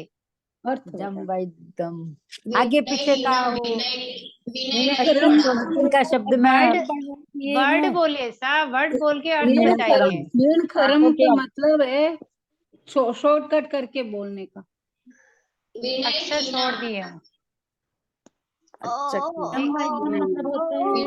नहीं पढ़ा। वचनल्यम, वचन में मतलब ये शुद्धि, ज्ञान के 14 अतिचार हैं जिनको हमें ध्यान में रखने चाहिए। ये अतिचार हमें नहीं लगने चाहिए जब अपन आगम पढ़ते हैं, ज्ञान आराधना करते हैं तब। ओके सा। जिसने ओके इसमें अब है कि काल में स्वाध्याय किया हो, काल में स्वाध्याय न किया, है ना। तो जैसे अपन सामायिक करते हैं तो वो भी काल में करनी चाहिए, अकाल में करनी चाहिए। अर्थ रूप आगम। ये अपन का सामायिक का विषय अलग हो गया सर। सामायिक हम कभी भी कर सकते हैं। यहाँ स्वाध्याय वाली बात हो रही है। अगर मानो आपने सामायिक कर ली है लेकिन अस्वाध्याय काल है तो वहां आप स्वाध्याय नहीं करेंगे। जो आगम पढ़ते हैं कर सकते हैं ना, माला भी। हाँ माला कर सकते हैं। हमने अगर हिंदी में कुछ पढ़ा है, हिंदी अपन पढ़ सकते हैं। देखो प्राकृत नहीं पढ़ सकते, आगम की वाचनी को अपन नहीं पढ़ सकते, लेकिन हिंदी पढ़ सकते हैं अपन। भाषा में नहीं पढ़ सकते, संस्कृत जी भाषा में संस्कृत और प्राकृत को अपन यूज नहीं कर सकते हैं। अकाल अगर स्वाध्याय का अकाल हो तो मतलब अकाल का स्वाध्याय अगर है ना तो अपन वहां स्वाध्याय नहीं कर सकते हैं। तो किसका नहीं, प्राकृत संस्कृत है उनका स्वाध्याय नहीं कर सकते अपन, आगम नहीं पढ़ सकते, लेकिन हिंदी वर्जन अपन पढ़ सकते हैं वहां। Okay sir. हाँ मतलब सामायिक आप कभी भी कर सकते हो। सामायिक तुम कभी भी कर सकते हैं ना। सामायिक कभी भी कर सकते हैं ना। हाँ ठीक है। ओके। अरहंतो मह देव, इसका अर्थ बताइए। अरिहंत भगवान ही मेरे देव हैं। मेरे देव हैं। सुसाधु गुरुणो, सुसाधु मेरे साधु ही गुरु हैं। मेरे साधु है। मेरे गुरु है। मेरे गुरु हैं। सुसाधु कौन होते हैं ये बताइए। जो पंच महाव्रतधारी होते हैं। पंचमहाव्रतधारी है। पांच समिति, 3 गुप्ती, शुद्धारात। समिति 3 गुप्ती के धारक है। अच्छा अब मुझे ये बताइए, अब बहुत अच्छी नॉलेज के साथ आपने आंसर दिया, आंसर वही होता है उसका। ठीक है, आप कहीं दर्शन करने गए, ठीक है, मतलब गुरु भगवंतों के पास कहीं भी आप दर्शन करने गए तो वो सुसाधु है या नहीं है ये कैसे पता लगाएंगे? ये तो नहीं लगा सकते क्योंकि अभी भगवान आपने बोला, क्योंकि अभी नहीं सा, भगवान पर क्यों जा रहे हो सा, ये केवल गम्य वाला विषय नहीं है। नहीं, भगवान की आज्ञा में अगर रहते हैं हाँ, तो भगवान की आज्ञा क्या है? 5 समिति 3 गुप्ती का पालन करना, यही है ना अहिंसा का सबसे पालन मोटा। करना, मोटे से मोटा बिल्कुल। अपन क्या बोल रहे हैं भाई? 5 महाव्रत का पालन करे, 5 समिति 3 गुप्ती समिति शुभ हरा गुप्ती। दे। जी, ये तो कम से कम जो साधु साध्वी है, जिनको हम गुरु भगवान कह रहे हैं, में जो होना ही भगवान की चाहिए। आज्ञा में विचरने इतना जो कर रहे हैं, उनको अपन एक बार साधु कह सकते हैं ना। जी, तो मुझे ये बताइए, आप कहीं दर्शन करने गए हैं, तो वहां पर आप कैसे कहेंगे कि ये सुसाधु है या नहीं है? मैं सिर्फ इतना सा क्वेश्चन है मेरा ये। नहीं पता। हमें यदि पंच महाव्रत ध्यान है कि 5 महाव्रत कौन से हैं, अगर उसमें से उनकी करनी का भी देखकर एक का भी मतलब अगर वो पालन नहीं कर रहे हैं, तो वो सुसाधु की गिनती में नहीं आएंगे फिर। और जी हम पहचान सकते हैं इस बात से। जी, हम पहचान सकते हैं साहब। पहचानना आसान है अगर हमको उस जानकारी हो। वहां तक अगर अपने को जानकारी है तो। जी, नहीं, एकदम से ही मिले तो कैसे पता चले सर? नहीं सर, एकदम फर्स्ट टाइम अपन मिले हैं, अपन स्थानक में गए हैं, तो कैसे हाँ पता लगेगा? वो तो हाँ, अपन जब जाएंगे, क्योंकि देखिए, द्रव्य और भाव संपर्क 2 विषय हमेशा होते हैं अपने। ठीक है, संपर्क में रहना अब उन चाहिए। जी, अभी वो द्रव्य में तो है ही है ना, द्रव्य हाँ, से तो वो साधु है, साधु है, बराबर। आप भाव जब से नहीं स्थानक में गए, आप स्थानक में गए तो आपने क्या किया? भाई बनना। वेशधारी है, उनके पास ओगा है, पात्र हाँ है, तो आपको पता है कि भाई ये जैन साधु है, हाँ, आपने द्रव्य क्या के किया? उनको अनुसार। बंधन किया। हाँ, हाँ, तो उसमें कोई बाधा नहीं है। लेकिन भाव का अपन तो यहाँ जो बात कर रहे हैं ना, सुसाधु की बात कर रहे हैं। हाँ। तो आप अगर कहेंगे, अच्छा मैं एक क्वेश्चन और पूछूं आपसे कि मुझे ये बताइए, अगर मैंने क्लास में जितने भी लोग हैं उनसे पूछे आपके गुरु कौन है, तो 1 बाय 1 करके आंसर देंगे ना? निग्रंथ गुरु, हमारे गुरु निग्रंथ है। ओके, और कोई? पंच महाव्रतधारी साधु। और परिग्रह रहित, परिग्रह रहित। और कोई? 5 ऐसे गुरु समिति। कितने लोगों के पास है? मुझे समझ में आ गया, आप लोगों का आंसर जो है वो मुझे समझ में आ गया। लेकिन हाँ, अभी जो पहले अपन ने क्वेश्चन किया था और अभी जो क्वेश्चन है, उन दोनों को एक साथ रख के देखिए ऐसा कि इस समय में हमारे पास क्या ऐसे गुरु हैं? जी ऐसा जो पाल रहे हैं, जो वास्तव में पाल रहे हैं, वो तो है ही है। है ये। जी, है, लेकिन अपन वहां तक ही जा रहे हैं, या कहीं भी जहां अपने को समझ में आ गया है? 5 समिति की 3 गुप्ती अपने को समझ में आती है, हम्म, अतिचार अपने को समझ में आ रहे हैं, 5 मरवत अपने को समझ में आ रहे हैं, वहां हम जानने के बाद भी कहीं अशातना तो नहीं कर रहे हैं, जिनवाणी के विरुद्ध तो नहीं जा रहे हैं? वो तो ज्ञान इस आचरण। पे प्राप्त फोकस होने के करेंगे। बाद तो थोड़ा समझ आती है कि भाई क्या सही है और क्या गलत है, तो बचने की कोशिश रहती है फिर जी, भी। तो बस वही करना है साहब, वही करना है, ये विषय अपना नहीं है। सिर्फ हाँ, वो बात चली थी अपन जो पढ़ रहे हैं उसके अंदर। इसके लिए मैंने जस्ट अपने क्या बोले ना, नॉर्मली व्यवहारिक भाषा के लिए मैंने आपसे पूछा है। बाकी वैसा कोई विषय नहीं है कि किसी के दिल पे लगे, या मेरा ऐसा कोई भाव नहीं थे कि किसी के दिल को ठेस पहुंचे। जी, तो आज के लिए इतना ही रखते हैं। Okay sir. yes। चिनवाणी के विरुद्ध कुछ भी कहने में मेरा आया एक हो तो मुझे दुखड़ा क्वेश्चन था। फरमाइए सर। जैसे मेरे तो कोई गुरु है ही नहीं, फिर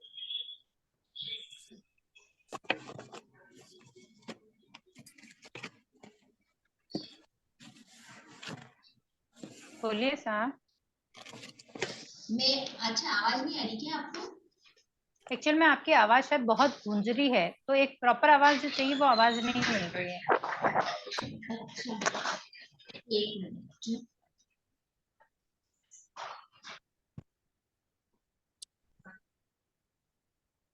अब आ रही है। हाँ सर, फरमाइए। अ, मैं कह रही हूँ कि मेरे तो कोई गुरु जैसे है ही नहीं, तो फिर तो यहाँ गुरु, वही विषय तो मैंने पूछा था सा, कि मुझे बताइए आपके गुरु कौन है। तो यहाँ नाम वाली बात तो अपन कर ही नहीं रहे ना, क्योंकि नहीं। जो जैसे बात अब आप कह रहे हो ना।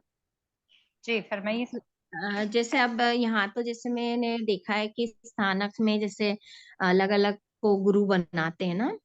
हम्म। किसी के नाना जी गुरु हैं, तो किसी के विजयराज जी महाराज साहब हैं, तो किसी के कोई हैं चौथवन जी महाराज साहब हैं। जी। तो मुझे ये समझ नहीं आता है कि मैं किसको अपना गुरु मानूं। मैं किसको अपना गुरु मानूं, तो अभी अभी जो सुसाधु की व्याख्या अपन ने पढ़ी है, सुसाधु के विषय में जो हमने थोड़ा सा जाना है कि जो हम्म। क्रिया में है, 5 समिति 3 गुप्ती के धारक हैं, हम्म। सुसाधु हैं, 5 महाव्रतों का पालन करते हैं, तो आप वो चीज खोजिए सा, फिर उधर जाइए। नहीं, क्योंकि एक्चुअली क्या है, मेरे मायके में मंदिर का था, वहां गुरु बनाने की प्रथा नहीं है मंदिर में। जी और यहाँ अम, स्थानक का है। जी तो यहाँ भी मतलब मेरे घर में यहाँ इतना नहीं था, लेकिन मुझे तो वहां से शुरू से लगाव है, वहाँ हालांकि मंदिर का था। हम्म। तो अब मैंने यहाँ तो किसी को गुरु बनाया नहीं। जैसे सब बोलते ना, चौमासे में हम गुरुदेव के दर्शन को जा रहे हैं, या हमारे ये गुरु हैं, हमारे ये गुरु हैं। तो बिल्कुल। मैं ये पूछना चाह रही कि मेरे तो कोई गुरु नहीं है, तो मैं क्या करूं।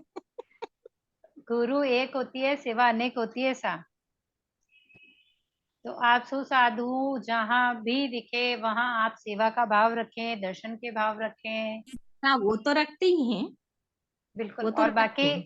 आपकी इस आपकी दुविधा जो है, या समस्या कह सकती हूँ, जिज्ञासा कह सकती हूँ, इसका समाधान जहां भी आप गुरु भगवंतों के दर्शन करें, जहां आपके मन में लगे कि नहीं मैं इनसे इस बात को रख सकती हूँ, तो हम्म। आप इस विषय में वहां चर्चा करेंगे तो शायद आपको बेस्ट आंसर मिलेगा।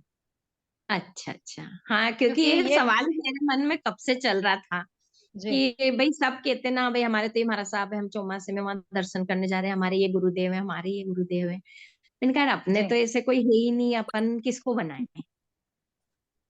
गुरु आमना ले ऐसा संभावना में जरूरी नहीं लगता ऐसा कि हम गुरु आमना लें।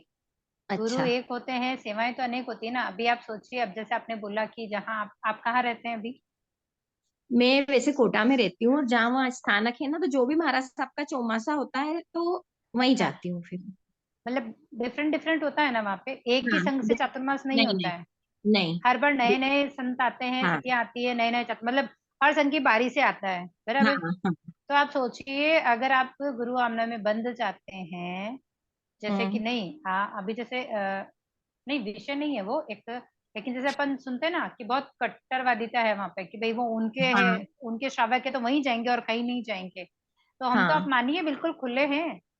उस हाँ स्थानक में आने वाले साधु संतों की सेवा करना हमारा क्या बोले कर्तव्य हो गया। हम जा हाँ। सकते हैं वहां पर क्योंकि हम कहीं से बंधे हुए ही नहीं है।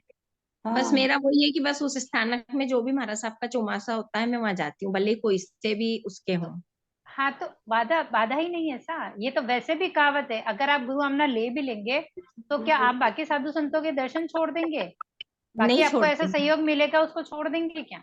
नहीं छोड़ते ना। अगर वो उनका चौमासा अगर है ही नहीं हमारे शहर में और जिनका है, तो हम वहीं जाएंगे ना। हाँ, तो इसके लिए वो विषय उतना गहन नहीं है जितना आप अच्छा। एक्चुअल में क्या है, आसपास में देखकर आपके मन में वो द्वंद्व चालू हो गया है।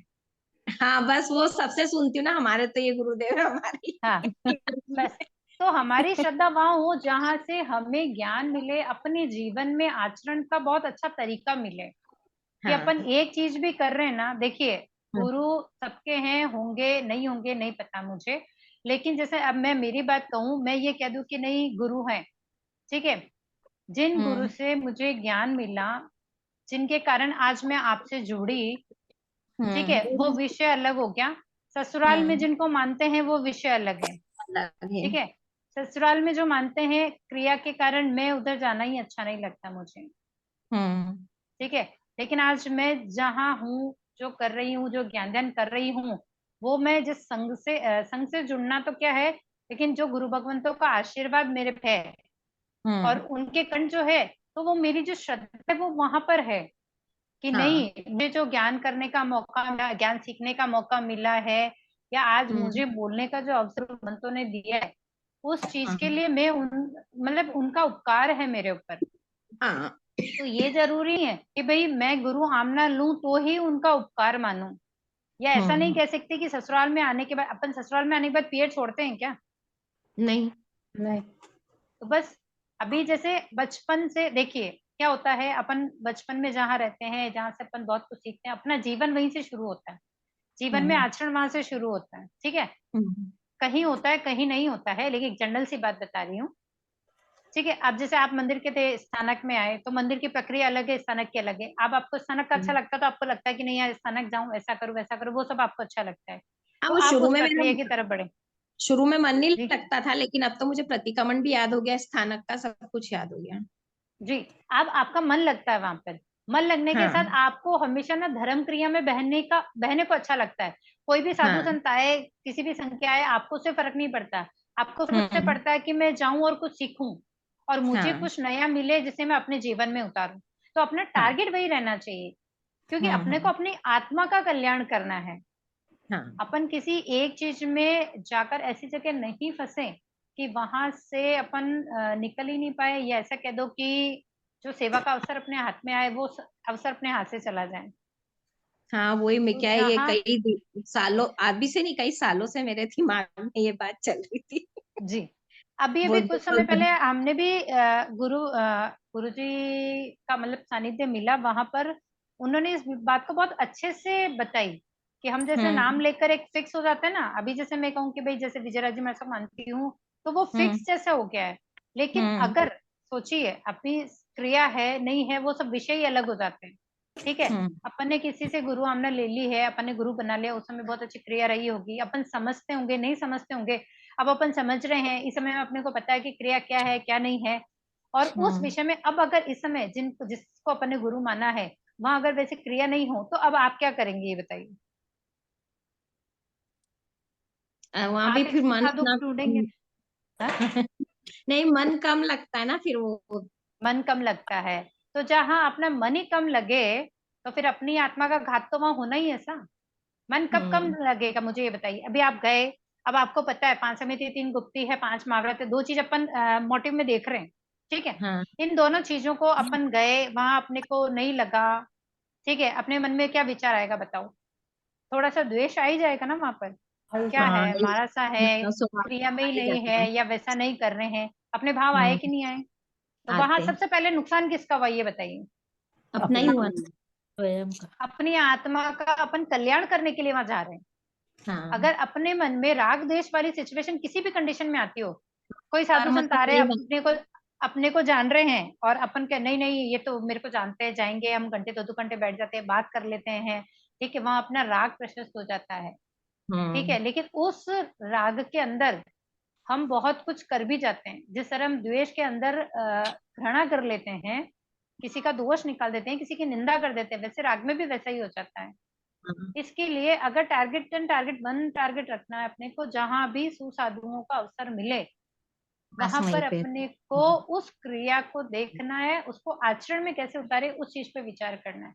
आप कहीं भी बस मिलिए, किसी से मिलिए, सुसाधु की बात नहीं कर रही, अभी अपन गुरुजनों से मिलते हैं, अपने से बड़ों से मिलते हैं, हर व्यक्ति हाँ, कुछ ना कुछ नया सिखा के ही जाता है। सीखा के जाता है, सही और है। अपन ने जिनसे सीखा है, अभी आपसे एक हम्म बात सीखी मैंने नई, अगर वो मैं अपने आचरण में उतारूं, तो जब कभी हम्म। भी वो आचरण की तरफ जाएगी या ध्यान वहां जाएगा, तब मन में क्या ख्याल आएगा कि हाँ ये हमने यार उस उनसे ज्ञानी सीख ने लिया उन्होंने ये। उन्होंने हाँ ये चीज बोली थी और ये अच्छी लगी, इसलिए मैंने अपने जीवन में उतारी, चलो आज मेरे आचरण में आ गई। तो हाँ वहां सुसाधु वाली कोई बात ही नहीं थी, वहां गुरु वाली बात थी। हाँ। कि अपन जिनसे ज्ञान सीखते हैं वो गुरु हैं, अब छोटे हो बड़े हो उससे फर्क नहीं पड़ता वहां पर। फर्क नहीं पड़ता। हाँ। तो धन्यवाद बस साहब, आपका वही, बहुत टाइम ले लिया मैंने, खमत खामना। नहीं टाइम का कोई इश्यू नहीं है, ऐसा मन की संतुष्टि बहुत ज्यादा जरूरी है। क्लास हाँ अपनी 2 दिन हाँ की ही बची है, मैं अपनी तरफ से पूरी कोशिश करूं कि ये छोटे मोटे जो डाउट्स है ना उसको अपन हम्म क्लियर कर सकते हैं। और फिर भी एक निवेदन और है, जो क्वेश्चन है मेरी तरफ से मैं अपनी कोशिश कर रही हूँ, लेकिन फिर भी जब कभी आपको गुरु भगवंतों का सहयोग मिले तो आप अपने हाँ ऐसी चीजों को है ना वहां जरूर हाँ रखें, क्योंकि वो शायद एक बेहतर सॉल्यूशन दे सकें। हम हाँ, अपनी सही बात बात है। गृहस्थी की तरह ही कर पाएंगे, और वो जो बात हम्म। कहेंगे ना वो हाँ आगम के मतलब विपरीत नहीं जाते हुए आपको वो चीज बहुत अच्छे से समझा पाएंगे। हाँ हाँ हाँ। धन्यवाद ओके साहब। सर, आज की हाँ। क्लास यही समाप्त करते हैं, कृतज्ञता व्यक्त करेंगे। अहो गुरुवर कृपा करी, दीन ज्ञान की दान, भव भव में ना भूलेंगे, आपका उपकार हो गुरु सा, आपका उपकार है। विनय जो हो गया उसको माफ करो, मेरे सारे कर्म कलुष को आप ही साफ करो गुरु सा, आप ही साफ करो। बोलिए श्रमण भगवान महावीर स्वामी की जय हो। जय हो। आचार्य प्रवर 1008 श्री विद्याराज जी साहब की जय हो। जय हो। सभी संयमशील चरित्र आत्माओं की जय जय हो। हो। बहुत बहुत धन्यवाद सर, सभी का बहुत बहुत आभार। बहुत बहुत धन्यवाद आपका भी।